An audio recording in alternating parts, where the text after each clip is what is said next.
On February 14th, the Donald Trump administration shut down the Consumer Financial Protection Bureau. They put Russell Vought, his current Office of Manager and Budget Director, at the head of the CFPB and told them to stop going to work, to turn off all your laptops, delete all of the data, and this whole thing is done. The Consumer Financial Protection Bureau got made in 2008 to try to beef up how the Federal Reserve was tackling consumer fraud, and it was extremely successful in doing so. Over the last 10 years or so, 12, 13 years, it started operation in 2012. They returned $20 billion to consumers from consumer fraud. $20 billion. They operate with a budget of around like $600 billion. So we're talking about for every dollar that they spend to operate, $600 million. For every dollar that they spend to operate, they're returning $2.50 back to the consumer. Literally, you had me like, wait. That's a terrible They're going deal. after the right stuff, actually. This is the fraud in the waste. No, yeah. You're like, oh, maybe Doge has a point. Yes. But this is completely unprecedented. The Consumer Financial Protection Bureau was designed to be an independent agency. It was designed to not have direct influence from political actors because they thought correctly that financial regulation is too easily corruptible by political entities. So the goal was to say, okay, President appoints somebody, Senate approves them, then go on and do your thing. Well, the Consumer Financial Protection Bureau has been under attack by each Republican president since its creation during the first Trump administration and the second now. During the first Trump administration, they went to court saying that the leadership structure of the CFPB was unconstitutional. In 2020, there was the Supreme Court decision called Celia v. CFPB.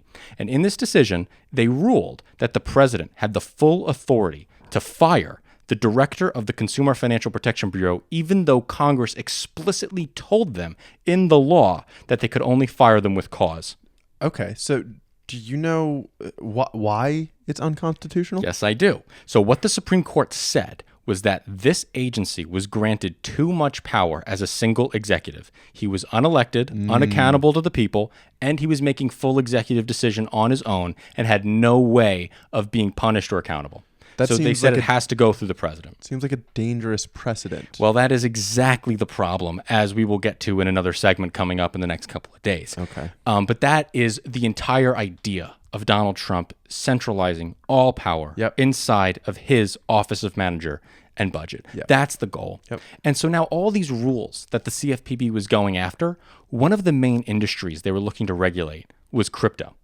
They wanted to specifically put different preliminary, they wanted to hit crypto companies like stable coins with specific deposit insurance rules, or they wanted to hit them with a way to address fraud within the ecosystem of that crypto space. They wanted them to set up those institutions in order to be lawfully running. God, see, what's interesting about that is from my limited exposure to crypto, I'm not a crypto bro by any means, but I think many projects would be happy with that. Like some clarification on what the regulation was going to be. Yeah. Actually, like the above board ones, the ones that weren't just trying to rug pull people. Yes. But that's the problem is the ones who have the rug pull opportunities, I think are the ones who are in Trump's ear the most right now.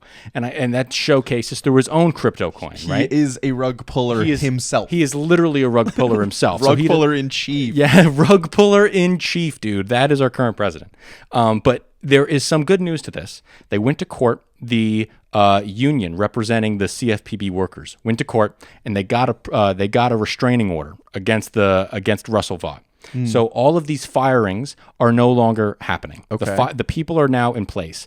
However, that restraining order only operates for 2 weeks. Okay. They are going back to court on March 3rd, where we will have a preliminary injunction.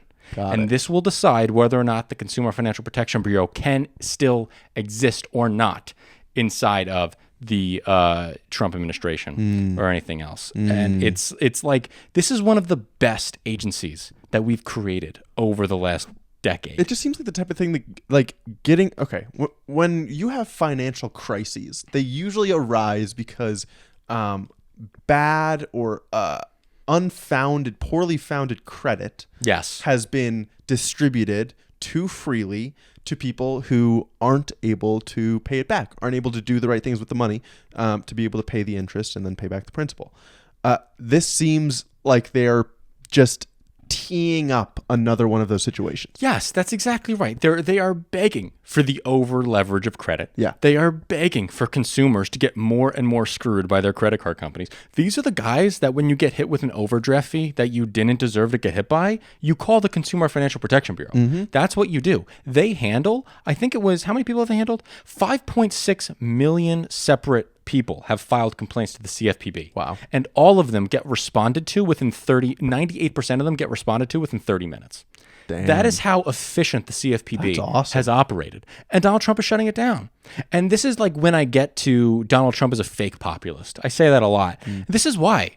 Because this is the aspect of government that should be operating in the way that it is. Government should be operating for things and doing things like this above all else. And this is another issue. Congress cannot enforce the laws that it puts on the books. It just can't do it. It doesn't have the power to do so. So when it makes all of these rules, all these consumer protections, if there's no police out on the beat checking the banks, then no one enforces the law. And you might as well not have the law anyway. Exactly, yeah. And that's what Donald Trump is looking to do.